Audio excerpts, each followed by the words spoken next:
A paz do Senhor Jesus, queridos. Quem está falando aqui é o presbítero Rangel Bispo. Chegamos ao final do terceiro trimestre de 2022. Ao longo desse trimestre, estudamos 12 lições, a respeito de vários assuntos. Se você não assistiu, vale a pena assistir. E hoje iremos comentar a última lição, a 13ª, com o tema Resistindo às sutilezas de Satanás. Vamos orar? Deus Todo-Poderoso, Criador do céu e da terra, o Deus que está acima de tudo e de todos, continua falando, meu Deus, conosco nessa última lição e que o Senhor venha se fazer presente mais uma vez, em nome de Jesus. Amém e graças a Deus. Lição 13, 25 de março de 2022, com o tema Resistindo às sutilezas de Satanás. Resistindo é defesa contra uma investida. As sutilezas de forma sutil, silenciosa, sorrateira, e Satanás, nosso adversário.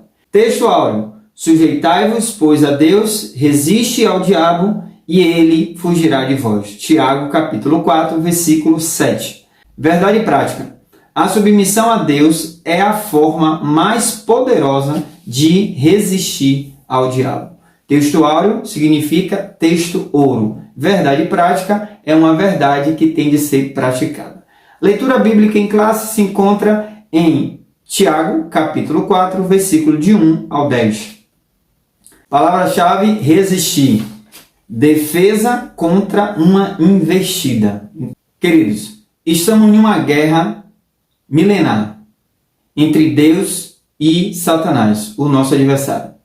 E nós, como soldado desse exército do Deus Todo-Poderoso, que não perde uma batalha, precisamos estar atentos diante dessas sutilezas do inimigo contra a igreja do Senhor. E precisamos estar com toda a armadura de Deus, como diz lá em Efésios 6, do 10 ao 20. E o próprio Jesus nos garantiu em Mateus capítulo 16, versículo 18 ao 20, que as portas do inferno não prevalecerão contra a igreja do Senhor. Então, nesse sentido, nós temos também de, como igreja do Senhor, a atacar com a palavra de Deus, porque a palavra de Deus é a nossa espada também, é a nossa armadura de defesa e ataque. Tópico 1. Comprometimento com uma vida centrada em Cristo, empenhada em Cristo. Aí vai falar sobre Cristo, o Salvador, e Cristo, o Senhor. Cristo, o Salvador. Nós sabemos que, como diz lá em Atos capítulo 4, versículo 12, e em nenhum outro há salvação se não for por Jesus Cristo. E Jesus é o nosso Salvador, como está escrito também em João 3,16, que é o texto áureo da Bíblia. Porque Deus amou o mundo de tal maneira que deu seu Filho unigênito para que todo aquele que nele crê não pereça, mas tenha vida eterna. Sendo assim, eu preciso entender que Jesus é o meu único e suficiente Salvador. Muitas igrejas têm realmente se corrompido de uma forma sutil, através do inimigo se infiltrando em nosso meio, implantando muita filosofia humana, também ideologias, contadores de histórias, os coaches para massagear o ego e deixando Cristo de lado. E Cristo tem de ser o nosso centro, o nosso alvo. Nós temos de olhar para o alvo, porque é através de Jesus Cristo o único que pode nos levar até Deus. Jesus é o único mediador entre Deus e o homem. Cristo, o Senhor. Então nós temos de entender também que Jesus é o nosso Salvador e também o nosso Senhor. E como Senhor, nós temos de obedecer como servo do nosso Senhor Jesus Cristo. Como canta o hino, trabalhai na seara e na vinha do Senhor. Então, como trabalhadores também temos de anunciar o Evangelho de Jesus Cristo, sempre o Evangelho de Jesus Cristo, nada além disso. E temos também não só de anunciar, como também viver essa palavra. Porque é impossível você estar tendo Jesus como seu Salvador e não como seu Senhor. Ele tem de ser seu Salvador e também seu Senhor. E para ser seu Senhor, como está escrito em Lucas capítulo 9, versículo 23. E dizia a todos: se alguém quer vir após mim, negue-se a si mesmo e tome cada dia sua cruz e siga-me. Ou seja, estar com Cristo, ter Cristo como meu Senhor, é também um sinônimo de renúncia, de arrependimento, de mudança de comportamento e realmente uma vida centrada no nosso Salvador e Senhor de nossas vidas. Tópico 2. Comprometimento com as Escrituras. Estudamos esse assunto na lição 7, na relativização da Bíblia. É uma lição maravilhosa. Se você não assistiu, vai assistir porque vai contribuir e agregar muito conhecimento para você. E sabemos que a Bíblia é a revelação de Deus, né? Infelizmente, muitos nos dias de hoje, líderes estão realmente querendo atualizar a Bíblia, relativizar a Bíblia, quando na verdade eu não tenho de querer ajustar a Bíblia para realmente satisfazer o meu desejo. Mas eu tenho de renunciar a mim mesmo para realmente me ajustar o que a Bíblia fala. João capítulo 5, versículo 39, está escrito: examinai-as as Escrituras, porque vós cuidais ter nelas a vida eterna, e são elas que de mim testificam. E Jesus está nos orientando a examinar as Escrituras, ou seja, não só basta somente ler, mas temos de examinar. E examinar é se aprofundar com mais intensidade para poder compreender aquilo que o Senhor quer para nossas vidas. E o Senhor disse, é nas Escrituras que você vai alcançar a vida eterna. Ou seja, a Bíblia é o manual para chegarmos até a Deus. Amém? E também a Bíblia, regra de fé e conduta. A Bíblia é a única regra de fé e prática para o cristão. Nós sabemos que, diante de muitas lutas que vem enfrentando, muitas ideologias, mas nós temos de estar focado na Bíblia, que é a única verdade absoluta.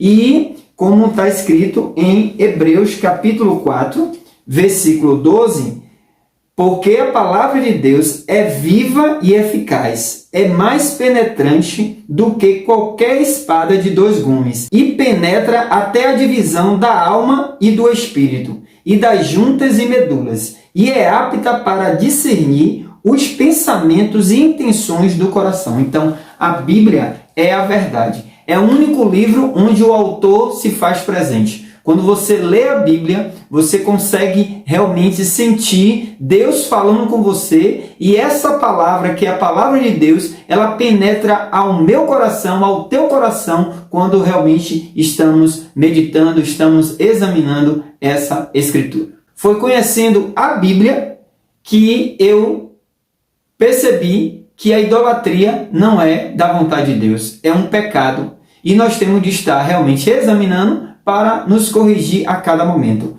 Também a gente vai aprender sobre adultério, né? O divórcio, a ideologia de gênero. Na lição 3, nós falamos sobre a imoralidade sexual. Na lição 4, falamos sobre o divórcio. Na lição 6, ideologia contra a família. Estamos examinando a Escritura, nós podemos identificar esses erros que só a Bíblia condena. O mundo está dizendo, tem nada a ver, o liberalismo, né, o relativismo, não tem nada a ver, isso é normal, mas a Bíblia condena. E nós temos de estar examinando a cada dia as Escrituras para não pecar contra o Senhor. Amém? E se você não assistiu essas aulas, assista, que vai valer a pena. Você vai ganhar muito conhecimento. Tópico 3. Comprometidos com uma vida cheia do Espírito Santo. O Espírito Santo, como está escrito em João 16, 18 em diante, é aquele que convence o homem do pecado, da justiça e do juízo. Então, quando é anunciado a palavra de Deus, o Espírito Santo está falando com você. Se você der crédito, Deus vai transformar. Se você não der, Deus ele não criou o robô, ele deu livre-arbítrio para cada um de nós. Mas nós temos de está dando ouvido ao Espírito Santo para nos convencer que nós estamos no caminho errado e que precisamos voltar para o caminho de Deus. Em Gálatas capítulo 5, versículo 16 e 17, está escrito que nós temos de estar sendo guiado pelo Espírito Santo de Deus. Porque se eu não sou guiado pelo Espírito Santo, é impossível eu vencer as sutilezas de Satanás contra a minha vida, contra a igreja do Senhor. Nós precisamos estar sendo guiados pelo Espírito Santo para nos conduzir ao caminho do fruto do Espírito. A vida cheia do Espírito Santo. Fomos perdoados, purificados pelo sangue de Jesus Cristo. Por isso, nós temos de estar buscando a cada dia a santificação, sem a qual ninguém verá Deus, e sendo purificado a cada momento, a cada dia, pelo Espírito Santo. Por quê? Porque sem o Espírito Santo atuando em nossas vidas, é impossível, repito, de nós sairmos dessa guerra mais do que vencedor. Ser cheio do Espírito Santo é o que está escrito em Gálatas capítulo 5, versículo 22. O fruto do Espírito. Quando você tem um fruto do Espírito, você está cheio do Espírito Santo. Mas não somente o fruto do Espírito, você tem que ter os dons espirituais. Entre os dois, o mais importante, o que é permanente, é o fruto do Espírito. Porque os dons espirituais são ferramentas que vai lhe capacitar para realmente fazer o ID de Jesus Cristo. Em Atos capítulo 1, versículo 8, está dizendo: mas recebereis a virtude do Espírito Santo, que há de vir sobre vós, e ser-me-eis testemunha tanto em Jerusalém, como em toda a Judeia e Samaria, e até os confins da terra. Então você também ter os dons espirituais vai lhe capacitar para você anunciar o Evangelho. Embora que, infelizmente, muitas igrejas, muitos líderes estão realmente parando de anunciar o Evangelho, cruzadas, evangelização, evangelismo, que uma coisa não tem nada a ver com a outra, é diferente. A lição 8, falamos sobre o enfraquecimento pentecostal. Infelizmente, nos dias de hoje, muitos líderes, a igreja, nós, muitas vezes, estamos realmente deixando de lado essa obra evangelizadora. Momentos de cruzada, não se vê mais culto ao ar livre, não se vê os irmãos evangelizando na rua, infelizmente. Mas que Deus possa nos ajudar a estar comprometido com a vida cheia do Espírito Santo, e que, embora muitos líderes hoje estão preocupados mais em propagar a política do que o próprio Jesus Cristo, do que o próprio Evangelho de Jesus Cristo. Isso dentro das igrejas, Mas que Deus tenha misericórdia de nós e nos ajude, e realmente a igreja venha a estar sendo fortalecida através dessa lição, desse trimestre que foi uma maravilha, que foi bastante edificante. Amém? A Igreja Universal não é a igreja do bispo, é a Igreja Universal em 4 cantos da terra, onde Jesus vai voltar para buscar todos que são lavados e remidos pelo sangue de Jesus. Só que essa igreja tem a área religiosa, moral, social, e tem sido atacada ao longo desses anos, porque o Satanás, que é o nosso adversário, os príncipes das trevas, os demônios, também as hostes espirituais da maldade, também os espíritos enganadores e potestades, poderes das trevas desse século, tem realmente querendo infiltrar, querendo realmente atacar a todo momento a igreja. Mas a igreja precisa acordar e fazer o que Jesus disse: as portas do inferno não prevalecerão contra a igreja do Senhor. Para todo um ataque tem um contra-ataque. Então a igreja precisa contra-atacar, que é anunciar o Evangelho de Jesus Cristo a todo momento. Tópico 4. Comprometimento com a igreja local. A igreja como corpo de Cristo, o lugar e a importância de cada membro na igreja. Porém, esse assunto sobre os desigrejados, estudamos na lição 9, Movimento dos Desigrejados, também na lição 10 e na lição 11. E o comentarista volta a repetir sobre esse assunto na 13ª, que é a última lição.